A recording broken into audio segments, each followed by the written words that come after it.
Hi everybody, welcome very much to the channel. Today we are here for more reacting content, and today we are reacting to the translated explanation of why Vortix quits AOE4. Thank you for watching, leave a like and subscribe. Use the links on below to find me live on Twitch, and even though Vortix is not playing AOE4 anymore, check him on Twitch as well. He's still a good content creator and great player. And let me know in the comments down below what you think about Vortix's opinion and what you think about the future of AOE4. I think the future of AOE4 is bright.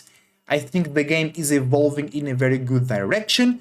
Basically, my opinion is the game was born dead, it was brought to life, and now it's finally growing because we have more players, more community, and even though Red Bull didn't do pretty well in terms of viewership, other events are doing pretty well. Steel Series came to the scene, the team from Marine Lord Gentlemates came into the scene as well, Rising Empires is upping their game as well. So I think the future is very, very good, but I read some of Vortix statements here and I agree with them. Let's check it out. Remember, this is a translated version of Vortix, so there might be some mistakes, there might be some things out of context, but let's read it and let me know what you think in the comments down below. So, hello everyone, while I leave in the background footage of the games, I wanted to make a video, not too long, explaining why he decided to leave. Right? He's now playing Stormgate, like I said, go support him. Again, he's streaming every day. I've watched his streams, I enjoyed it. So if you are interested, I recommend you to check out the Twitch. Like I said, links down below for his Twitch and my Twitch. The latest videos and future uploads will be mainly Stormgate. The thing is, I keep encountering a lot of people asking me lives and streams, on lives and videos, why I quit. I mentioned it on Discord, but most people are not there. First of all, to understand why I quit AOE4, you need to understand my background in RTS games. I think that's very important. A lot of you have been playing AOE your whole lives, not me. AOE4 was my first RTS. Not AOE title, my first RTS, okay?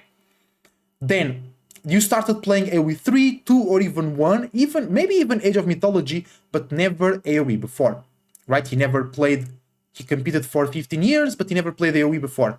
His background is mostly fast-paced dynamic RTSs from Blizzard, StarCraft, and Warcraft, and that will be a very important point here in a couple minutes. So why did I end up in AOE4? It's actually very interesting to understand the background of a pro player that was basically here since the start, right? To understand why I'm leaving, it's important. This is important. AOE4 was released at the time when I already stopped competing. I had been playing some Warcraft 3 Reforged because I love the game, it's my favorite RTS of all time, and when the Reforged circuit was cancelled, Blizzard decisions, we all know how it is, he decided to quit. At that point, I had been playing AOE2 casually, reached a decent level, around top 190 in the world, but just for fun. Then came out AOE4 Beta Invite, and I have to confess I didn't like AOE4 at first, but I saw it as an opportunity to potentially continue competing, and at least until a new RTS from Blizzard came out. Which, let's be real, it's not happening soon.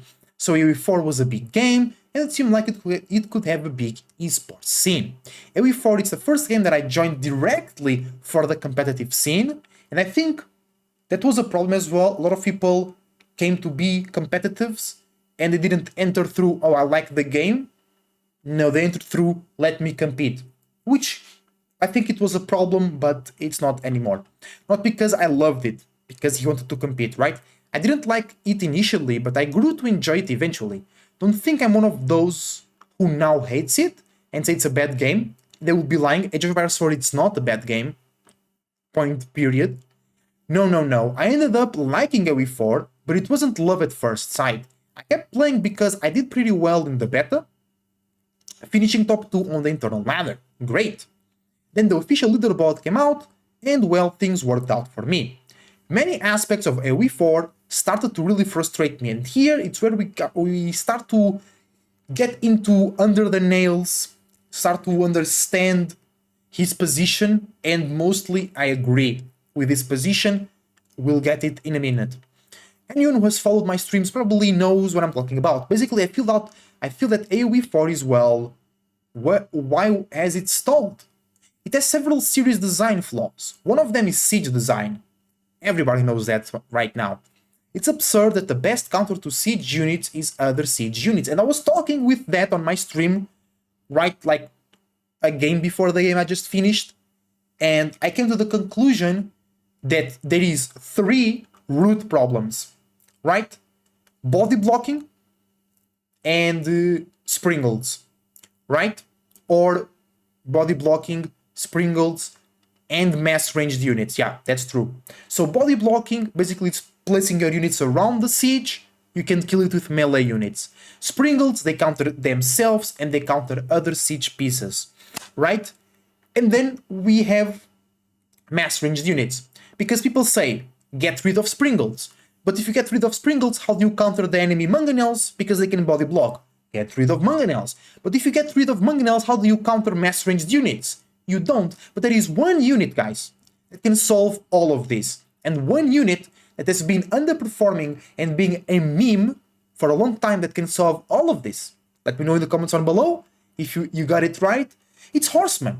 Because horsemen, they are very fast and mobile, so they can kill siege. They go around the enemy army to kill the siege. But because of body blocking, you can't do that. They just die. And because horsemen actually suck at countering ranged units, even before the horsemen are near the siege, they can be sniped. Okay, you can use horsemen, but it's not optimal, and most of the cases it just doesn't work, right? And then horsemen would also be the solution for ranged units being a problem in the game. So I think if horsemen are better, the siege problem and their mass range units problem would diminish in their percentage level and how much they frustrate people, right? Let's continue. Why is it stalled? There's several design flaws. One of them is siege. It's absurd that the best counter is other siege.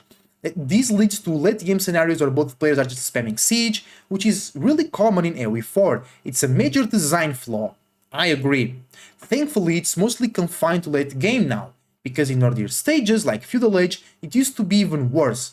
It's not fun watching endless siege spam. That's true, but it's also true that it's not so common right now, right? But also, you remember that Vortix has been playing for 3 years at the highest level. So a lot of his takes come from the past as well. He accumulated frustration. He accumulated disgust for certain aspects of the game, and I understand.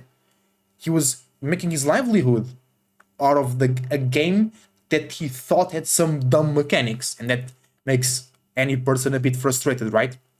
But beyond that, the biggest problem with AOE4 for Vortix is that he thinks that for most viewers, and why it fails to take off competitively, is that they minimize the micro mechanics to the point where it lacks any spectacle. Kinda true. I don't think it's true, but I think if we have that spectacle, it will be better. But I think the game is not being hurt by the lack of that, right? I don't care about spectacle personally. If I want to compete, I just want there to be skill differentiation between players. But in AOE4 there is very little of that. They have simplified the micros so much that most games are won purely on decision making, which I like actually. It's not bad for decision to matter like they do in AOE2, but AOE2 along with great decision making also has excellent and intricate micro mechanics which AOE4 lacks, which for a lot of people is actually a step forward. A lot of people don't like RTSs that focus too much on micro. Like, I think in this aspect, I think the game is okay. I don't think the game needs more micro, but if it comes to the game, I'm fine with it and I will enjoy it. There are 2 basic micro mechanics in any RTS, no matter what: kiting and targeting. But on top of that, you need to build something interesting for the viewer to watch. In AOE2, for an example, there is the mechanic of dodging arrows. In StarCraft we have tons of abilities, and Warcraft I won't even get started because we have 3 heroes per race with 4 abilities each. AOE4 literally has nothing but kiting and targeting, no other micro mechanics whatsoever. When you make a game like that and remove all the visual flair. So, he's right, but at the same time, other games lack the macro of AOE4, and other games don't have such a depth in decision making, right? That's why I think the lack of micro does not hurt AOE4, because AOE4 has another components that culminate the lack of it. Now, what is a problem which the developers already starting to address is the lack of abilities. I think that's really, really important, because you using the abilities of a unit, it's way more important, and it reveals your skill way more than just click an archer and then kill a unit, right? So, in the end of the day, I think the developers are already coming into adding abilities to the game. Jeanne d'Arc and Byzantines have a lot of abilities that you can use, and then Japan, they don't have a lot of abilities, but they have unique things like unique upgrades, and their units have deflective armor. So I think the developers already understood that the game needed something more, and they brought it, right? Well, think about it, I mean. Do you really like AOE4? Yes, I do. Do you? Let me know in the comments down below. Why does it have so few viewers? Now, I think we have to understand that I don't think AOE4, for the community that it has actually great viewership for how big the community is, right? I don't know what he's Vortix comparing to, right? But if you're comparing to League of Legends, every game has few viewers. But I will say that AOE4 could have way more viewers if the game was faster, if there was not so much of an advantage of the defensive player, and if the game was faster in two ways, either the units moving faster, or it will be easier to deal with keeps, with towers, and with siege. Because I think what really takes away excitement and watchability for AOE4 is tower rush, or being able to build towers and keeps around your starting enemy resources or around the base. And then it's that as a defender, you are way more, you have way more benefits than as the attacker, right? And I think Vortix touches that, because I read some of the points. I didn't read everything, but I think he talks about that.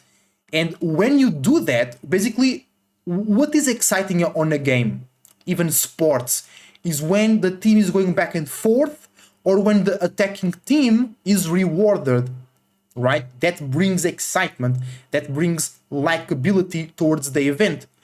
But then we have, for example, HRE and English that represent exactly the opposite. Stay in base, make towers, make keeps, make farms, don't go out to the map, and you end up winning if the enemy just comes to your face and attacking, right? Let's keep reading. Why does it have so few viewers? Because most people don't enjoy watching a glorified empire building simulator. And that's the vibe you get for many AOE4 games. And that's, I don't like that. And I don't like when I criticize that and people be like, oh, but it's in the game. It's like you have a choice to make the experience more enjoyable, and you have the choice to make the experience less toxic for your opponent. There was like this streamer as well. He thought White Tower Rush was toxic, so what he decided to do? To spam that on ladder. Fucking smart, right?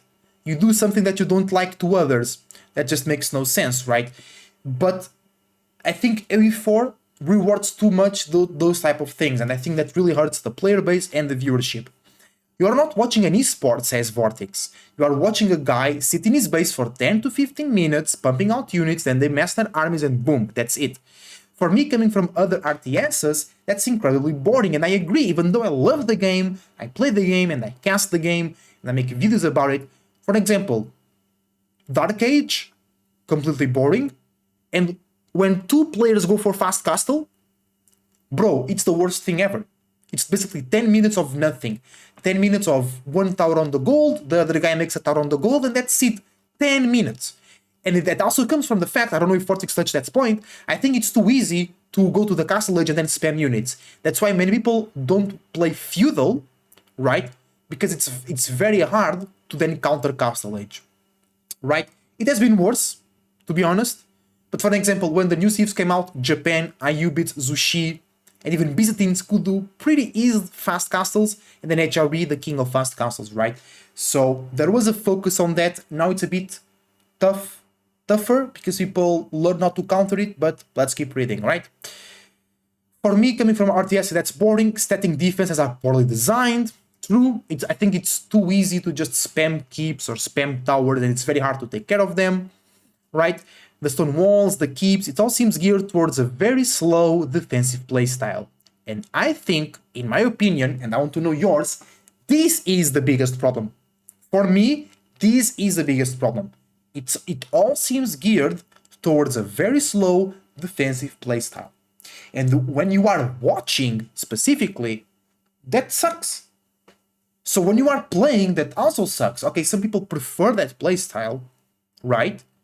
But I think you are too rewarded by doing that. And that can't be, that will hurt the game long term, right? Then Vortix continues to say, when you are an aggressive player like me and try to be proactive, make plays, apply pressure, you realize that in most matchups it's not worth it. And even I, like last year, I was like Platinum 3, Diamond 1, I was saying that. I was saying exactly this. Because, and it's even worse at pro level, because the other players are even better, right? I was playing a bunch of French, and I felt penalized. I felt that the game was making it more difficult for me because I was being aggressive and playing a Civ that's all about doing damage. While others were playing HRE and English and they just stayed in base, and then they had more eco than me, right? The best strategy is to sit in your base and wait for your opponent to crash against you. Eventually, it just becomes incredibly frustrating. And I subscribe to this channel. I subscribe to this statement. I really feel that. Now, to be honest, less. I feel this way less. But even today on stream, I lost the game against HRE where, of course, they fast castle. Of course, they grabbed like 3 relics because they had 3 prelates outside. And then I had more units. I went to attack the enemy base. They had 7 towers with sprinkled emplacements, with relics inside. Not in all the 7, of course, but at least in 3 towers there were the relics with sprinkled emplacements, and my units were being melted. And then emergency repairs and villagers repairing, blah blah blah. And not only that, they made Spearman in Dark Age and then were able to age up first than me, which that's an HRE problem. But the problem here is me with more units and 3 rams. I built 3 rams. I killed 1 tower before my units died. I killed 1 tower. I think that's extremely unhealthy for the game. Extremely unhealthy. And for the viewership as well. Then there is the issue of excessive RNG. I don't like it. I believe that less RNG in RTS, the better. I think a balance is necessary. And in AOE4, there is even more RNG than in AOE2. Sometimes you find free ship. I think the developers already took a step into that because the ship now have less value. So if you find more ship than the opponent, you have less value than that. But it's still an advantage, right? Sometimes you find 3, sometimes 17. The spawns for gold are all over the place. Some might say that's good, it makes you adapt. Sure, try that thing when you have 3 gold right next to a Mongol player who puts a tower in between. It's really tough. Hey, I've been saying for a long time, tower rush shouldn't be a thing in the game. That's just my 2 cents, brother. This isn't the only reason I dislike the game. Everything I've mentioned contributes to why it will never be a big esport. Hey, don't write the future in stone, Vortix. You don't know the future. You don't know the future. We have to accept that the viewership numbers for AOE4 are terrible. I think that's an overstatement. The Red Bull Online finals had 2,000 viewers. Why? Because it was a qualifier and because people know Red Bull doesn't care about AOE4. The event will be a show match, basically. People don't care about that. People are not invested. That's why. But Dale did Classic, a great event from GCTV, had a lot of viewers. And even Marines Lord Team brought thousands, like 10,000 viewers or more. You know what I'm saying? So Vortix, hold on. Meanwhile, a game like Warcraft 3, which you might think it's dead, actually has more viewers than AOE4. I don't know. I literally don't know. I doubt it, but I literally don't know. Warcraft 3 still has an active competitive scene, and even its finals have way more views. So, not criticizing Vortix, but why didn't you move to Warcraft 3 then? If it has a better competitive scene, if it has more views, right? So, kinda incoherent here, but let's keep reading. This is the final of online circuit, not even a major event. It's just why isn't AOE4 taking off? Because like I said, it was born dead, and it was brought to life, and it's now growing. It's because of what I've said. So the question everyone asks is AOE4 dying? Is it going to die? Relax, the answer is no. AOE4 won't die, especially because Microsoft won't let any of its AOE4 titles die. If AOE3 is still alive, with its DLCs every year or two, and they've even tried reviving Age of Mythology with Retold, which we'll see how it goes. The first few weeks, it will probably have a lot of players, then obviously they won't let AOE4 die. This year, I don't know if there will be new content, so the player base will likely drop, viewership will continue to decline, the competitive scene will shrink, but they will release a DLC eventually, maybe next year. Now, about the competitive scene in AOE4, that's a different story. Actually, it's not that it's going to die, it's already dead. If you look at the prize winnings in the past 8 to 9 months, the best player, Marine Lord, who is by far the best in the game, hasn't even earned 220k. The best player in the game. Of course, the Red Bull Ololo is coming up, and we'll earn a good amount there, but Ololo is a one-time event. Last year it didn't even happen, and next year, well, I'm pretty sure there won't be Ololo. He's taking here a lot of negative takes. He's projecting this negativity into the future. Maybe he has inside information, I don't know. And if there is, I'm convinced it won't be for AOE4. I think they will make a event specific for AOE4. So when the best player can't even make a living exclusively from tournaments. Yeah, that stuff. So wait, in the past 8 to 9 months, 20k, right? That's almost 3k per month. If it's 8 months. No, it's more than 3k per month. No, it's a bit less, right? And then you have to pay taxes and shit. So yeah, I mean, in Portugal it will be good because the minimum wage is 800 euro. So 3k per month, yeah. But it has to be more because Marine Lord wins 20k by being the best, by being number one.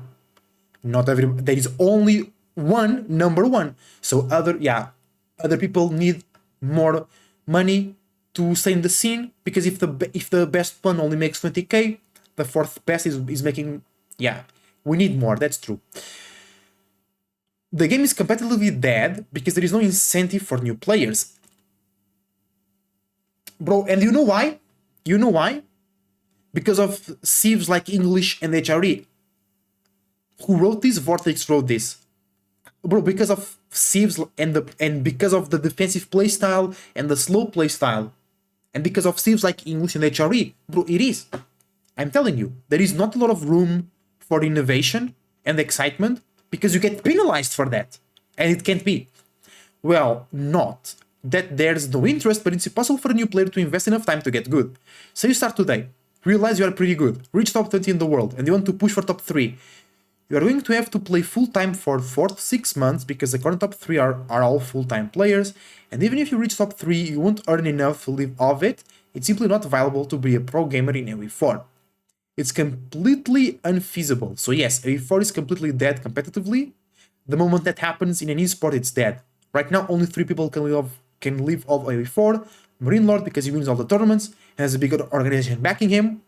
Beastie because he has a huge stream, and Demu we'll see because his stream is still big, but thanks to being the... Yeah, by being him and not being AOE4. His StarCraft 2 stream would be just as big, yeah. And even his viewership is declining, and I don't know how long he'll keep streaming AOE4, if he'll switch games or what he'll do. But yes, the reality is that AOE4 is competitively dead. We also have new players coming to the scene, we'll see. Microsoft still needs to invest based on the best DLC ever, because corporations take time to do that. I think Vortix is being a bit too negative, but I agree with his points. I just don't agree with the magnitude of the negativism, of the negativity. Once this happens, it's over. There isn't even a calendar. We don't know what tournaments are coming up. That's a problem. We all know about this 1-2v2 tournament. Well, we know about the 2v2 tournament with 3,000 prize pool. Obviously, we can see why it's not sustainable. There is no way they're making a profit with this. I don't know how much longer they'll keep it up, but it's impossible for this to be profitable. They're losing money with this approach. So, to finally answer the question of why I decided to leave AOE4 now, is because there is no point in competing anymore. It's not even a choice at this point. I stopped competing in AOE4 because it's simply not possible anymore.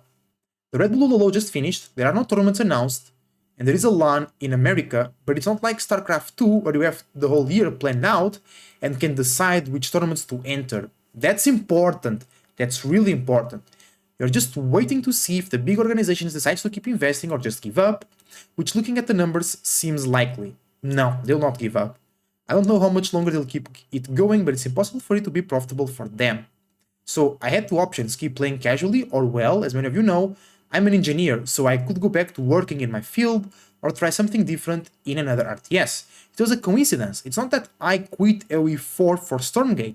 I was going to quit AOE4 anyway, but Stormgate's early access came out. I decided to give it a shot and things are going well. My stream has grown considerably. We'll see how the game performs competitively. Maybe there won't be even tournaments. Maybe it won't be viable either, but for now I'm enjoying it. AOE4 had become a very stale for me. Anyway, I want to thank all of you again for the supporting in the time in AOE4. It's surprising, or maybe not, that many people from the AOE4 community were skeptical of Stormgate. They've told me if I'll try it out because of you. I've seen you streaming it and it looks interesting. They seem to be enjoying it too. So I encourage you all to try in December 13th when it becomes available for everyone. I know most of you are huge AOE fans that probably only care about AOE. Nah, not really. Maybe you'll even switch to Age of Mythology, which is fine. I'll try it out too. Well, that's about it. I hope I've answered all of your questions. If I missed something, leave it in the comments. I'll try to answer, but everything is pretty clear. Thanks everyone. See you in the next videos. Bye. I hope this answers many questions and thoughts that people had in the other post what Vortix actually meant and didn't get lost in the summarization process. So I agree with two very important things, and I think that's what we should really focus on about Vortix testimony. The game being too slow and stale and rewarding the defensive playstyle and lack of tournament organization so players can plan and know what they will do or not do. That's very important. But there's a comment here from Neely. He organized the first LAN for AOE4 back in the day and is now the tournament coordinator for World's Edge AOE plus AOM. Hopefully we can get the calendar public within the next weeks to give a full schedule for the next 11 months. I know we were slow with sharing updates on upcoming tournaments, but we are actively working that we will be better in the future. Thanks for the message. Having tournaments announced one by one a few weeks before qualifiers is really hurting in my opinion. Not so much in terms of pro gaming for me, but planning a busy live around. Several tournaments were announced so late that I already have made other plans. Exactly. Yeah, hopefully that won't happen again. We miss you. You're one of those who work hard at the time to make AOE4 as better competitive environment. We'll wait for those updates, hopefully not for too long. Heroic post, thank you, love you. I think his reasoning is perfectly valid and I wish him all the best. Maybe there will be more viewers if there was more micro in the game. I don't think so. It's hard to say. For sure, it's very exciting to see StarCraft 2 players dodge these disruptor shots, etc. But I think a bit part of the AOE4 players like the game because it's not a micro focus. Exactly. So while it could be good for esports viewership, nah, it will probably be bad for the player count. Oh, okay, very good here, guys. Neil Lee coming in. And yeah, but this, what Neil Lee is saying should already been done. I think it's perhaps too late. In my opinion, I think Vortix and Lucifron will come back to AOE4 to play some tournaments occasionally. I think, at least Vortix, I think he has too much negativity clouding his judgment. I think he's not realizing that the game is growing, at the game left the worst state. But his opinion, and I really agree with the 2 points that I mentioned about the game being slow and stale and rewarding defensive playstyle, and about the lack of clear communication and organization from the tournaments. So thank you very much for watching, guys. Like and subscribe. Let me know what you think in the comments down below, and I see you next time. Bye bye.